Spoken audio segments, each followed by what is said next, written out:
Hey, good afternoon, everybody. How y'all doing?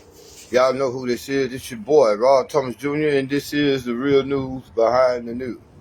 Oh, yeah, man. Today is Monday, May 18th, 2026. And real brief in this episode, I want to talk about of course, y'all know I want to talk about Donald Trump, and we'll probably be back at war by Wednesday of this week against Iran. But we want to talk about this election here in Louisiana and all around the country where we've had these Senate races and stuff like that.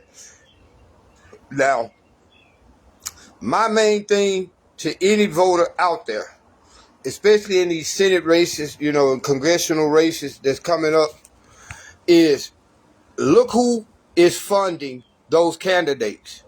Now, here, I forget that lady name, something, I forget her name. She had money put behind. Think about this now. She beat the incumbent, Bill Cassidy. She beat him overwhelmingly, and she forced it to a runoff with Fleming. But you all got to look at how much money the establishment. When I say establishment, I mean Trump. People like the Israeli lobby. You have to realize that we live in an occupied nation. Y'all don't want to believe this, but Israel controls your elections through AIPAC and other organizations that funds money into these campaigns of these people who are going to be Israel first. So everybody right now should be happy that they forced a runoff, and most of the money that Fleming won was grassroots level type donations. So any politician, y'all look at where their money's coming from, because where their money is coming from is who they're going to basically be beholden to. You think if Israel and Trump them and all these people put tens of millions of dollars behind this woman, she's going to be for you and I? No, she's going to be for the corporation, the groups that gave her the funding. That's who she's going to be working for. She's not going to be working for us. So y'all remember that in the runoff election. You see what I'm saying? Now, again, coming up on these national elections, you Republicans, excuse my language, but you all are fucked. You all will lose the House and the Senate this year. And if the Democrats are really true to holding up the principles of the Constitution, they will not only impeach Donald Trump but convict him. Because, by the time this national election come up, y'all got to realize Donald Trump has took us to a war right now where you already seeing rises in your gas prices. Well, guess what? Diesel fuel has doubled. How does that affect you?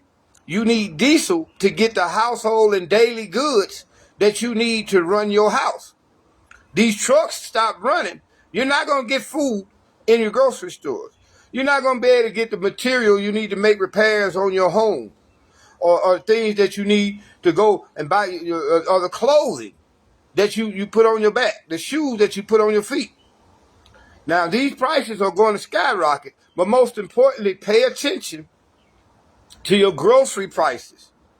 Your grocery prices are basically going to triple between now and by the end of July or August, going into the summer harvest months, because of this war that Trump has basically forced upon the world, unnecessarily forced upon the world. Trump has forced this war. Now the world is struggling to get fertilizer. You cannot grow your crops that you need to sustain your society without the fertilizer. So right now we're starting to see these prices rise slowly, but by the summer harvest, there's not going to be, I'm going to be real, there's not going to be a lot of stuff in those grocery stores. You know what I'm saying? And the little stuff that's able to get into your grocery store, you're going to be paying almost 4 times what it is right now. So you're going to be seeing them old little bitty ass onions and lettuce, and wilted looking lettuces and soggy tomatoes. If you see that, because again, there is no fertilizer coming through the Straits of Hormuz. So what we should be doing right now is praying that Donald Trump suffer the repercussions for what he said last week when they asked him, are you in any way at all concerned about the financial plight of Americans? He said, no, I don't really, basically what he said, I don't give a fuck about Americans' financial situation right now. All I'm concerned about is not Iran not getting a nuclear weapon. Why is that so important when Israel has over 100 undeclared nuclear weapons? Israel illegally has a nuclear weapons program, y'all. And they don't want Iran or any other country in the Middle East to get a nuclear weapon. Why is that? Because nuclear weapons are called deterrents. If I got a nuclear weapon and you got a nuclear weapon, we both gonna be hesitant about releasing our nuclear weapons, knowing that we both can end life on the planet as we know it today. This is why they don't want Iran to get a nuclear weapon, because then they will not be able to bully Iran. And Iran will continue to be right now. I know a lot of y'all ain't gonna like this. I know a lot of y'all are a little too slow in your head to grasp on to what I'm saying. But right now, Iran is the champion of the world.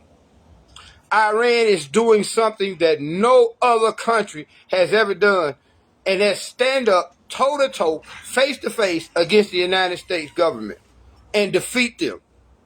There's nowhere in this planet that you can look at what's going on in the Middle East right now and say Iran is lost.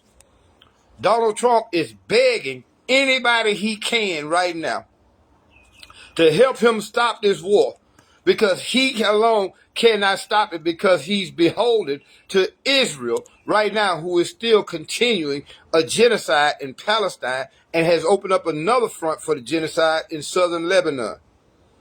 So we're in, if you believe in the end times, the Bible speaks about the end time, then you're really watching the end of the world as we know it. Y'all remember that song? It's the end of the world as we know it. We're looking at biblical and other scriptural prophecies come to manifestation.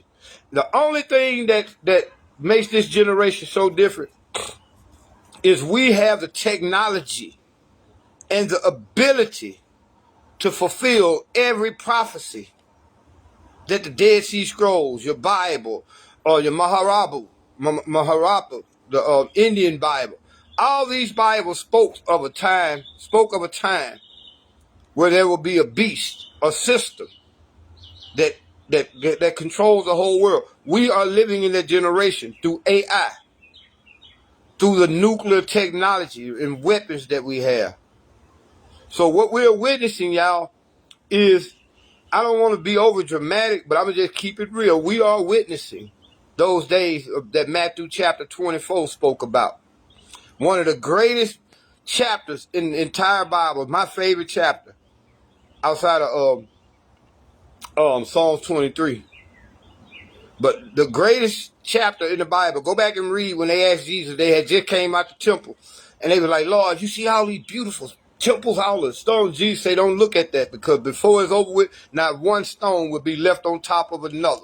And they say, well, Jesus, you always talking about the end of the world. What's going to happen? Now, you got to realize the word end of the phrase end of the world, when you go back and translate it, it does not mean the end of the world. It means the end of an age where man rules over man. After that age where man ruled over man, God is supposed to come back and set up his kingdom. The kingdom of heaven is supposed to come down to earth. And Christ, if you believe in these things, which, again, a lot of y'all think I'm an atheist or whatever. No, I believe in these scriptures. These scriptures are true.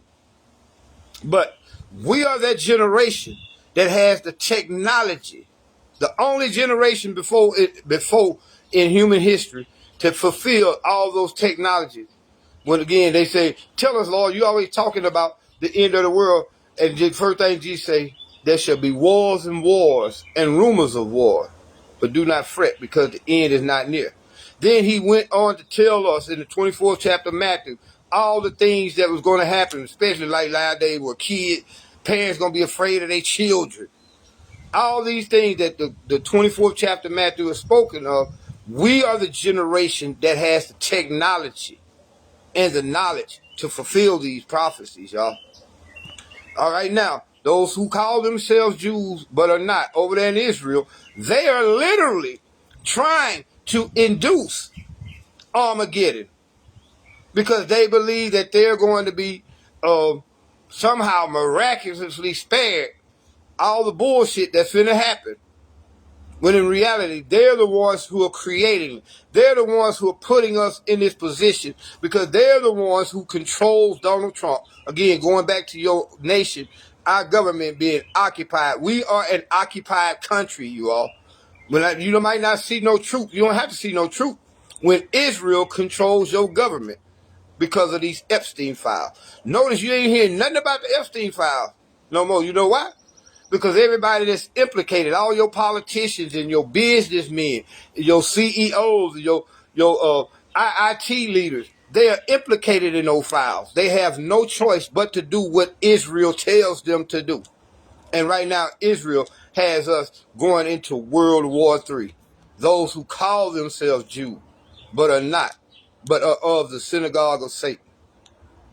So again, man, Donald Trump just told y'all he don't give a fuck about your personal finances.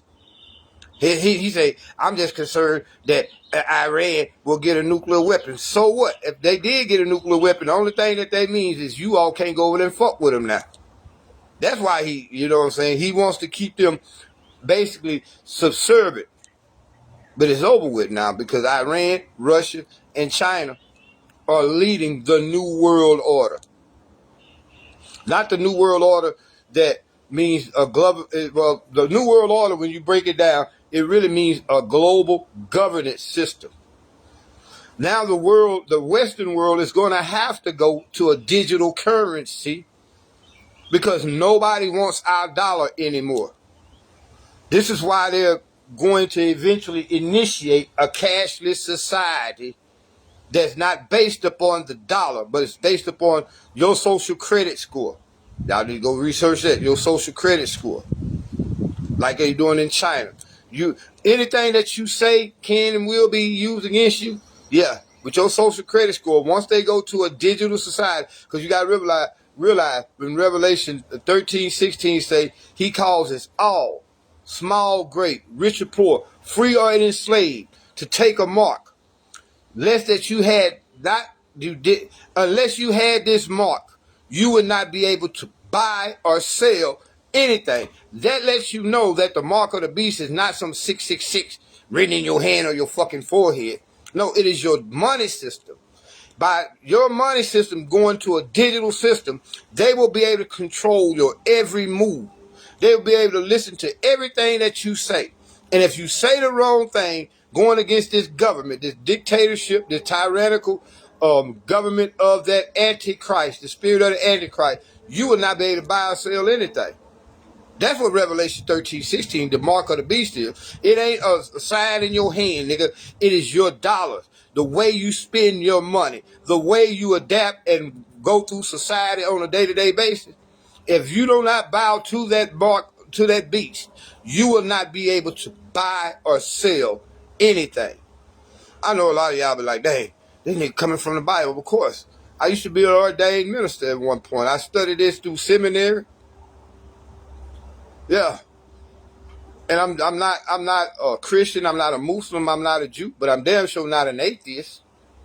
I do believe in the prophecies that were given to us. I just understand. Not only do I believe, but I understand precisely why them data centers are strategic. Frederick, big brother.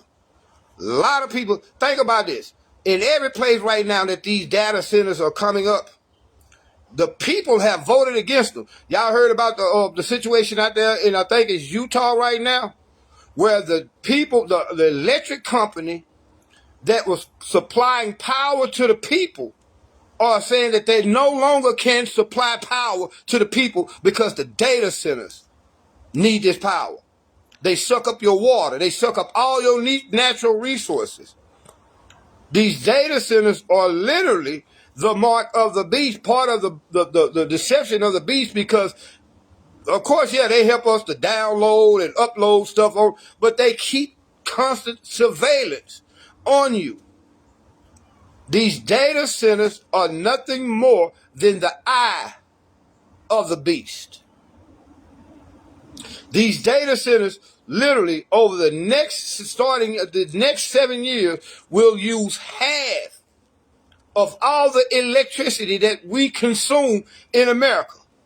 That means data centers get half of the electricity, and we got to fight as American citizens. We got to fight for the rest of the electricity. They consume your water supply, because most people don't understand, Frederick, in these data centers, what's happening is the motherfuckers get so hot because you got processors that they got to spend all the electricity that they can get trying to keep these data centers cool.